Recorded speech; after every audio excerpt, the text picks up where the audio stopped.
can't believe how time flies. Time for our closing keynote session. Where is my flying car? Test automation in the space age. With the return of the awesome, the one and only legend, Angie Jones. Give it up for Angie. Really excited to have her join us. If you don't know, I don't know how you don't know her. She's always all over the place. Angie Jones is the Global Vice President of Developer Relations for TBD, Block's new business unit focusing on decentralized technologies, which always goes over my head, but she always has a cool handle on it. She is an award-winning teacher and international keynote speaker who shares a wealth of knowledge at thousands of software companies and conferences all over the world. She's also a master innovator. I don't know if you know this, but she has, I think, 25 patent inventions that she's done in the area of metaverse, I think collaboration software, social networks, smart planet, and software development processes. So it is awesome to have you, Angie. So excited to have you back at the Future of Testing. The floor is all yours. Thank you so much, Joe. Hello, everyone. I am so glad to see you all out there. Thank you for having me. I want you to picture this. The year is 2062, and you're cruising through the sky in your flying car, just like George Jetson from the futuristic animated sitcom, The Jetsons. So you pull up to your SkyPad apartment, and Rosie the robot has dinner waiting. Isn't this the dream? Who has actually watched The Jetsons as a kid and thought, yep, that's going to be me one day? I know I did. Well, we're in 2023, a little less than 40 years from the Jetsonian era. So how are we tracking towards this automated utopia? Well, we have Roombas instead of Rosie, and we have drones instead of flying cars. It's close, but not quite there yet. You know, the Roomba is cute and all, but it can't make us dinner or babysit your kids.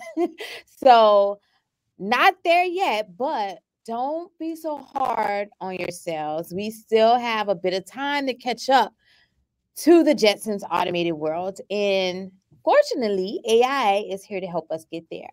But first, let's explore the history of test automation.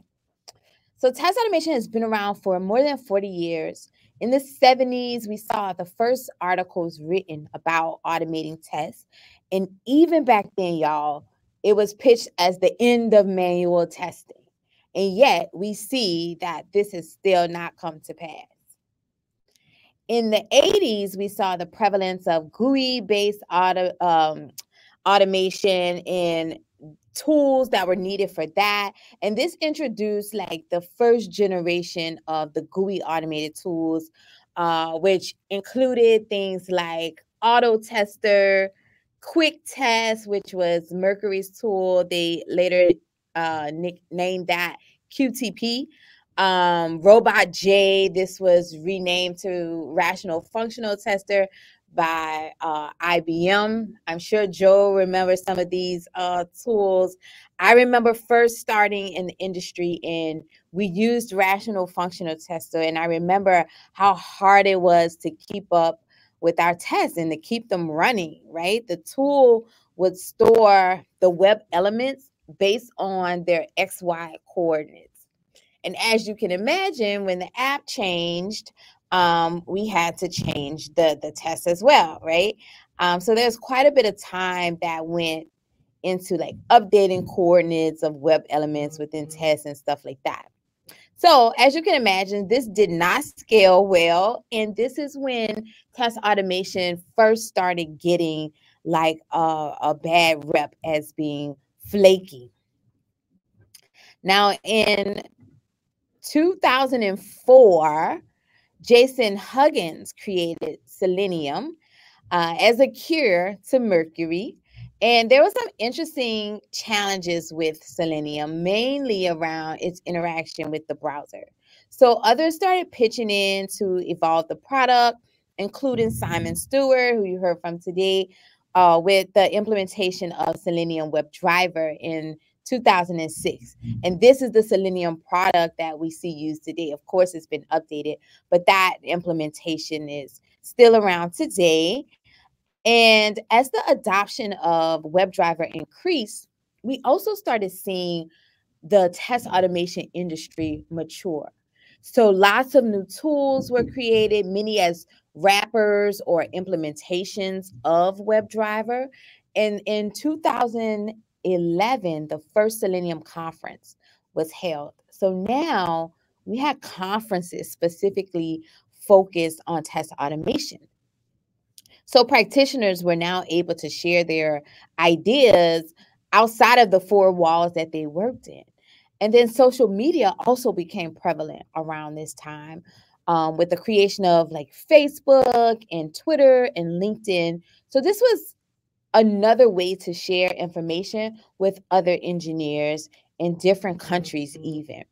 And people began to create design patterns around testing. We saw the introduction of the test pyramid by Mike Cohn during this time, as well as other design patterns. So this was a really, really exciting time for test automation.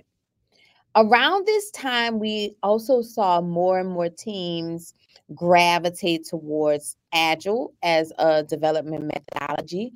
And this introduced a new process of developing software, which emphasized responding to change over following a plan. And the test phases began to become a thing of a past, right? The only way to be able to execute regression tests in these new short sprints was to have them automated. So since then, our applications have advanced quite a bit, which also requires more advanced automation techniques. We saw the explosive popularity of mobile devices earlier in the decade. By the 2010s, users expected every application to work on their mobile devices. And this posed really interesting challenges for testing, as new tools needed to be developed to accomplish like these new sorts of apps. And this is where we saw the introduction of tools such as Apple's UI Automator, as well as Appium. This was a big thing. I remember sitting in a mobile automation workshop several years ago, learning about the challenges of mobile testing and how slow and painful the current tools were back then. We've gotten much better since then, thankfully. Chatbots also became popular during this era. For our virtual versions of Rosie, Google, Apple, and Amazon have introduced us to our own personal assistants in the form of Siri and Alexa. And what's that? The Bixby one by Android. So companies have automated their customer service by using chatbots instead of humans. Now with OpenAI's ChatGPT, we're seeing more and more of these conversational AI tools integrated into products. In fact, just yesterday, I was at OpenAI's Developer Day. And one of the things that they announced there was this new kind of assistant API. So they're developing specifically for this sort of scenario. This requires an entirely different type of test automation. We're no longer just validating simple things like form submissions, right? We're now focused on how the bot behaves and the accuracy of the dialogue. So new tools like Bodium were created to assist in automating some of these tests. And then we're also seeing an increased demand for testing virtual and augmented reality applications, which goes like way beyond the scope of your basic web or mobile apps. These applications, they provide an immersive experience with an almost infinite number of states, thus making testing and especially test automation really hard to do. However, we're beginning to see more tools developed to assist in this type of automated testing as well. And then we have IoT, which is the Internet of Things, where all sorts of devices are able to connect to the internet and therefore interact with one another to enable things like smart homes and smart cities. Some of those patents that Joe mentioned of mine are around this very thing, right? So these devices connect by utilizing an API, and the APIs need to be tested. And this is done without a GUI, so different automation approaches are used here as well. So as you can see, we have come a long way from the flaky coordinate-based recording playback tools of the 90s. I often hear people say naive things like there's been no innovation in testing. And this is flat out false, right? And we're not done innovating yet. But right now, many of us have either mastered or are working towards the mastery of UI testing. Some of us are working on mobile testing, few of us working on API, and a very small number of us are working beyond this scope, right? So we're doing okay with being able to successfully test the most common applications of today. However, as we have seen, the applications are becoming more and more complex. So if you really want to prepare for the future, I challenge you to look into some of these other areas of testing that we've discussed, right?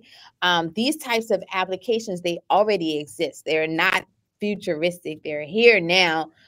Maybe not as prevalent as the web applications or the mobile ones, but they're coming. So you can begin learning about these technologies and how to test them right now. Begin to sharpen your skills, because as you can see, trends have a way of becoming prevalent almost overnight. Folks like Joe and myself, I can think back, so probably about maybe like 7 years ago when, I was making content around test automation and specifically around AI. And that seemed like so far out. People would kind of nod their heads, but it wasn't their day-to-day life. And if I would have given that talk even last year, you would have had the same reaction. But now we see like it's everywhere. Pretty much every business that I see and talk to is trying to figure out how to incorporate AI in their business strategy. Now, in the Jetsons world, AI and humans, they live in perfect harmony. A robot maids like Rosie take care of household chores while George commutes to work in his flying car that's guided by some intelligent navigation system, right? So the harmony between AI and automation is something that we need to embrace as testers.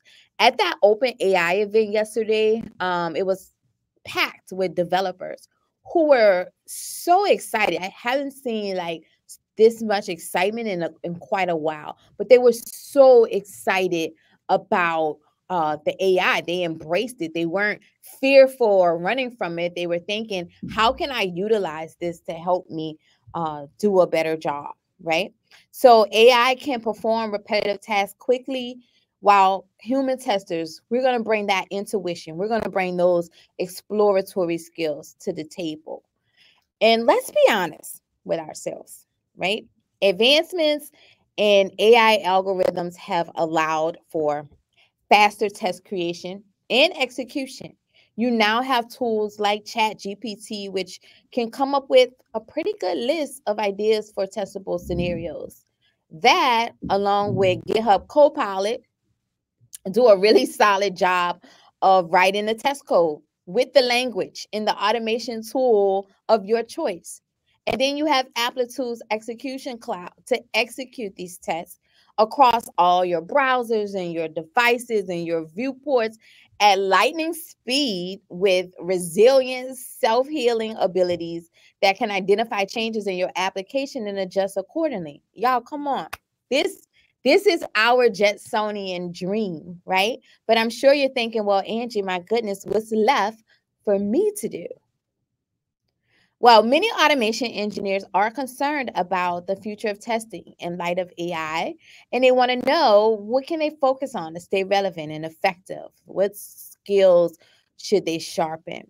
So let's explore these questions and talk about some actionable tips to embrace AI in your current and future roles. Now, it might seem like test automation engineers are becoming obsolete, but that couldn't be further from the truth. While AI can handle repetitive tasks and data analysis at lightning speed, human input remains crucial for several reasons, right? Sure, AI can generate most of our tests based on historical data, based on patterns, but of course, we're not going to take anything as is, right? You should treat AI as your assistant, and then you, as the human expert, I'm expecting you to sift through those AI generated tests to evaluate their relevance, right? I'm expecting you to eliminate redundancy, identify any gaps, and we can curate the scenarios that align with business goals. These are ones that AI might overlook, right? They don't know like all of our business goals, and yet those types of tests are the most valuable ones. So that's what you want to be contributing to. And then let's not forget about things like, ethical considerations that the machine might not be programmed to consider. Now, we've been saying this for years. It's still true in the era of AI. Exploratory testing is still a needed skill. AI excels at executing tasks that it's been trained for, but it falls short when the task requires some sort of like intuition, right? This is where exploratory testing comes in. Test engineers can employ their unique understanding of user behavior, of software architecture, potential edge cases to probe the system in ways that AI might not be able to. And this includes creating complex, often unscripted test cases that explore the software's limits, ensuring that it's not only functions, but it also delivers a high quality user experience. Another important role for test engineers is analysis. So AI driven systems can quickly identify when a test fails and even suggest possible reasons for a failure. But as testers, you can take that information and then you can provide further value, right? How about digging into the nuances of the app behavior, the contextual dependencies, the conflicting functionalities? So, human expertise remains crucial for investigating failures deeply and proposing effective solutions. And by all means, use AI to help you with this, right? Just like we see in the Jetsons, the humans, the AI, and the automation all live in harmony. Also, I see Richard Bradshaw in the audience, and he taught me this. Your automation skills don't have to be limited to testing, right?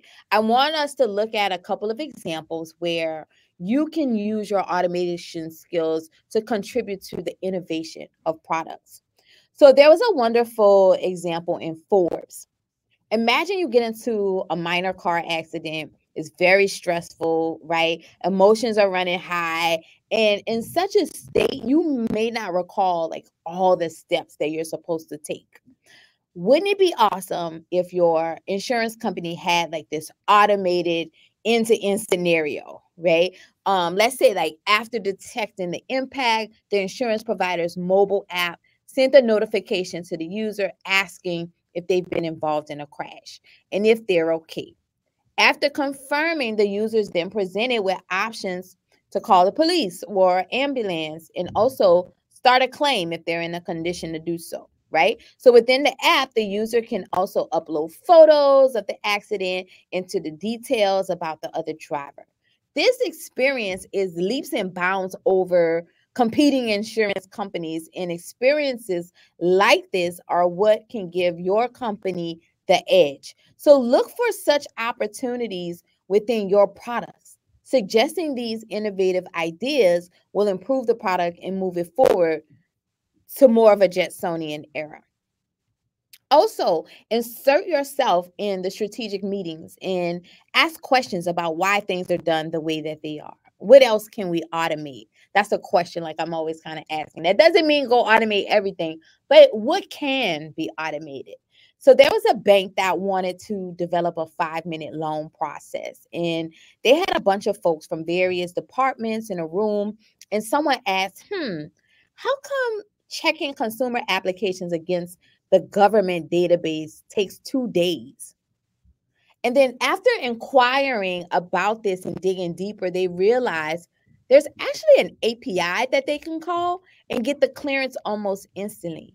No one knew that this API existed because they never bothered to look into it. This was just the way that things worked, right? And no one was asking those questions of how can we automate this? How can we speed stuff up? So as a tester, understanding the vision and the direction of the company and how automations like these are game-winning plays for your company helps you to stand out and become an absolute asset to the company, right? Seek out those bottlenecks in your processes.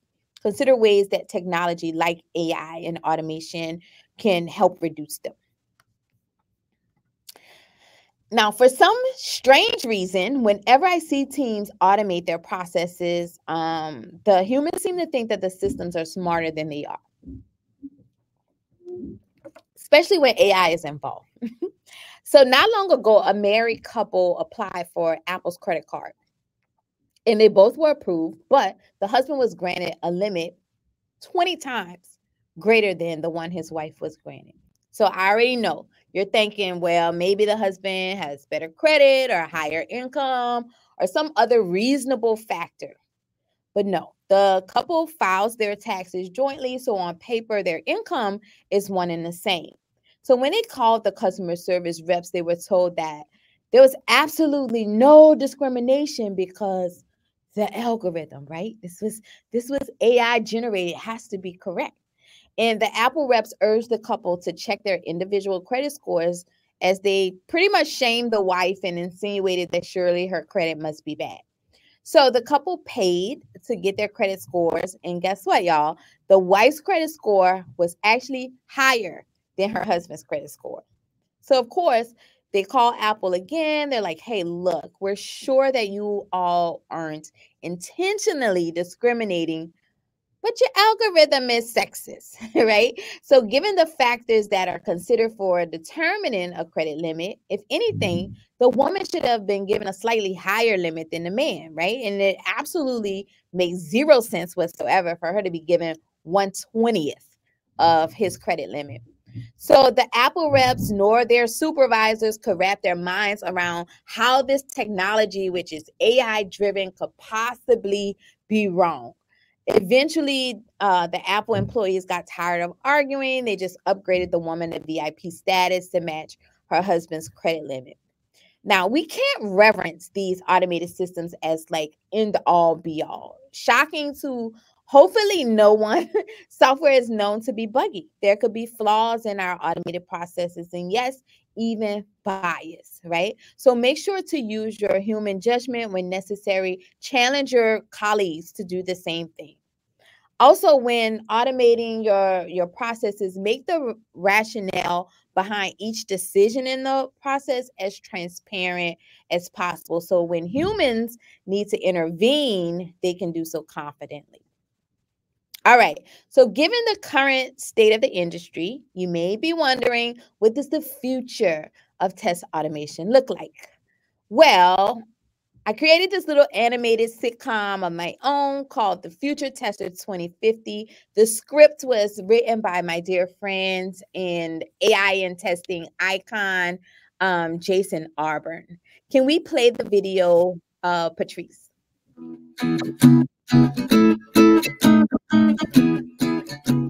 I wonder if the baristas deliberately slow things down to make it feel special. You are always looking for trouble, Angela. Once a tester, always a tester. Both Angela and Dave's watches blinked with the same simple message from the box. New builds, low risk, verifying. They both smiled, remembering the days when Angela used to be the first and last in the office. Always a little frazzled, always a bit stressed, worrying about everything that could go wrong with their team's new social app. Both their watches flashed again. New feature, similar to InstaChat likes, but slower. With a picture of a new like button that looked more like a link than a button. Dave sighs. It wasn't me, but I'll dig into it. It's painful to be called slower than InstaChat. The bots catch everything. No peace for developers anymore. Dave tapped his watch to accept an auto-generated quick design review meeting for this afternoon with his team and Angela. Dave and Angela head back to the office. Angela's screen fired up as soon as she sat down. There were images and videos of the app screens before and after the change to the like button. Below that was the blame zone, the headshot of Dave's new intern, of course. Angela had gotten used to seeing his face lately. A code diff was on the right, but that's not what caught her attention. Computer, show me more like buttons, she asked. 100 small videos of the like buttons in similar social apps appeared in a grid on her screen. The grid confirmed what she thought. The new like button looked more like a link than a button. It didn't look like the like buttons from the best apps, and if anything, looked more like a few of the less beloved apps. Angela circled a grid of top apps, tapped her own app's like button, then said, "Computer, file a case for like button. Priority 2, blocking." The bot replied, "Yes, Captain," filed and assigned to Dave. Angela didn't realize it, but the bug report had already been created, just not committed. It didn't create new work without human approval. Now, why are we so slow? Angela mumbled to herself. Computer, compare our button network traffic with InstaChat's. The machine quickly pivoted to a timeline view, showing the sequence of API calls under the hood. The computer had a note that Dave's team was using an older version of a networking library, and InstaChat was using a different one altogether. Interesting, she whispered. Okay, we need to add additional checks for all of this, Angela said to herself. The bot interface has a recommended list of things to do. Angela noticed the bot had already prepared to add 23 new test cases for general like button functionality and user interface checks. The bot had scanned the open test case repository for test cases referencing like buttons. The test coded by other testers was stored in an application-independent format. The only wiring needed to reuse and run these tests on Angela's apps were already generated. Scanning the list, Angela saw 2 failures that wouldn't be applicable to her app, as her app didn't have a social stream like those old school ones. So she quickly tapped to remove those tests from her runs and said, "Thanks, computer. Add those tests to the regression suite." "By your command," the bot said. Angela video phoned Priya, the lead tester at InstaChat. Yes, the competitor company. The two of them spoke of the many bugs they were finding in their respective products around likes. Priya shared that this was a business issue too, in that likes could sometimes be lost when they were clicked by many people at the same time. Not only was the count incorrect, but later when InstaChat started paying people for likes, it turned into a class action lawsuit. Angela reflected that it was awesome that the testing community had finally realized, just like open source, that testing methods and test cases were far better shared than kept close to the vest. Angela then sent a quick, low-priority message to Marla, the VP of product, asking, "Are we ever planning to monetize likes like InstaChat?" Marla got back right away because Angela's questions were always important, and she always learned something herself. Hadn't thought of that, Angela, but yes, we should assume that likes will be monetized in the future from an engineering perspective. Please make sure likes are robust. Thanks, Marla. Will do. After a moment, Marla added, "Sometimes I think you are running the whole company." Time for a team meeting. Angela joined the virtual call with 12 other people. "Anyone like buttons?" she quipped. The next 30 minutes were spent exchanging ideas on testing buttons, concurrency, scale, and monetization. Also learning and growing were the bots. Silently, they evolved and updated models to track and predict bugs, code, and test cases. The bots tirelessly made these predictions and shared their suggestions and findings while the humans were drinking coffee. They learned from every interaction. They even continually share and merge learnings about like buttons automatically between different app teams and companies. Angela wraps up the meeting with, "Sometimes I'm not sure who's getting smarter faster, me or the machines." They all smiled because they knew they each had a lot more time and money for coffee now.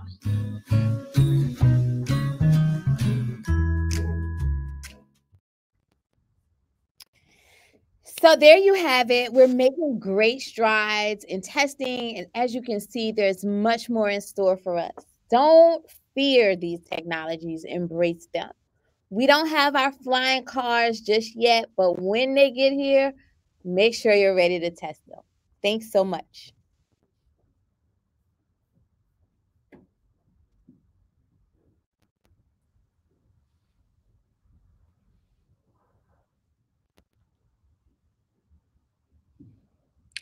Awesome stuff. Angie, as always, some questions really quick. First one is from Anna. She wants to know, great talk, Angie. What technologies would you recommend to learn to have a competitive advantage in the world of AI? Yeah, so a lot of like what I went over in the talk about like how to utilize these tools and be able to take the data that they're giving you and provide even more value for them, right? So there's not like specific things I can point out. Like it's not like, oh, go learn Python or go, you know what I mean? It's like understand how the AI works, what it's providing to you, and then how to take that input and make it like 10 times better. Like given this information, what can I do with this from a test perspective? I guess another thing I could point out is like the automation that I talked about that goes beyond the testing, right? So how do you use like your coding skills or even the automation tools? I love at the Selenium conference there's someone who's talking about using Selenium for something other than testing, because it doesn't have to be. It's not a testing tool. It's not even advertised as such, right? It's like a browser automation tool. So how can you utilize the tools that you are familiar with and the skills that you already have in this new world is where I would start. Awesome. Do you recommend any articles for testers to help in working with AI and upskilling on better query techniques? So this whole little thing of like prompt engineering, right? There's a couple of resources out there that I've seen on like YouTube. I forget the lady's name who made one that I thought was pretty good. Yeah, I can't remember her name right now. I'll like basically provide it or something on Twitter. But yeah, like prompting is one thing that you can kind of become better at so that you get the bots to do what it is that you need it to do. I just caution people like you shouldn't be learning like how to do this stuff so that I don't know, it just feels like you're in this inferior role when you're like, oh, let me learn how to talk to the bot. Like Right. use that bot as yours. So you're the boss. You are still the boss, right? That's a good point. So Alex wants to know, what are the main challenges coming to your mind in terms of future extensive use of AI?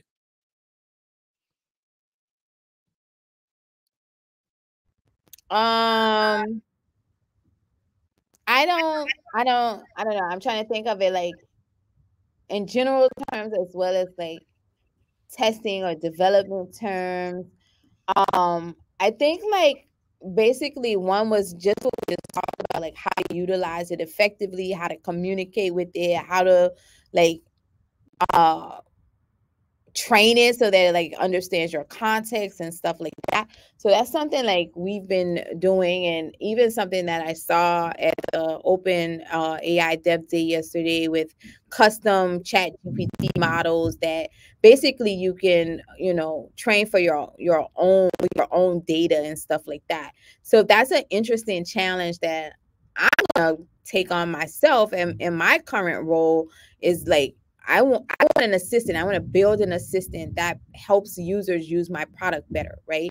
And in that I need to like feed this thing information and training on resources and stuff like that. So those are like some interesting challenges that are low-hanging fruit that I think like we should be able to conquer. Absolutely. And probably this is the last question is from Chris Trimper.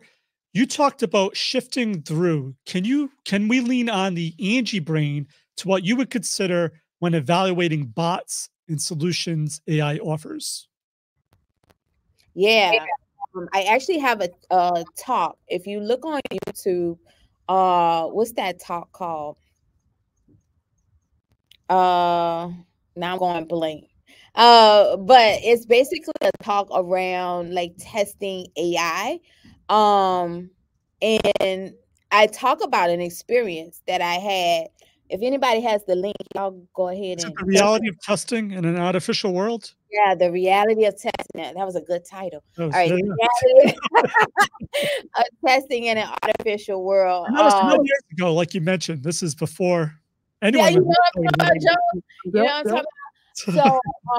So, with this, you can basically tap into my brain because I walk you through an actual scenario, not anything like theoretical or hypothetical. This was like actually when I had to test applications that utilized AI, and then how I went about testing that and the things that I had to consider. It was like different world than like the browser-based test that I was used to, right?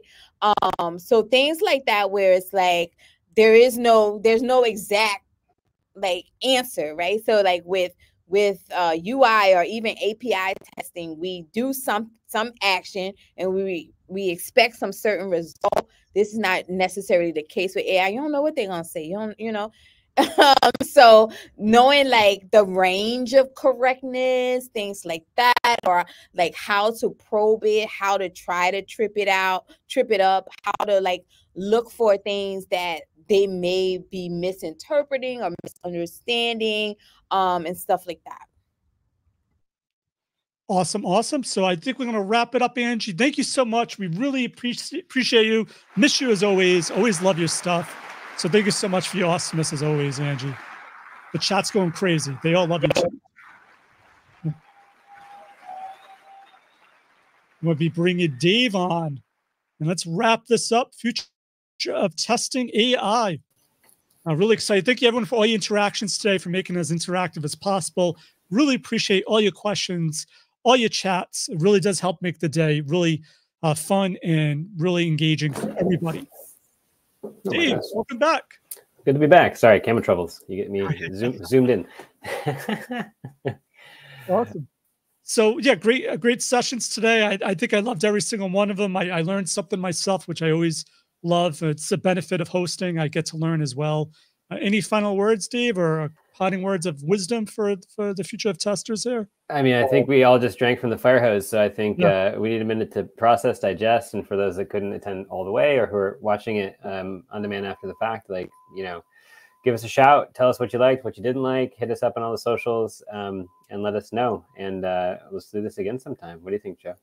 Absolutely. I love it. And hopefully we'll do it again soon. I know it's near the end of the year, but maybe beginning of next year, we'll have something even fresh and more exciting. Because I know you all are probably working on even cooler stuff coming up.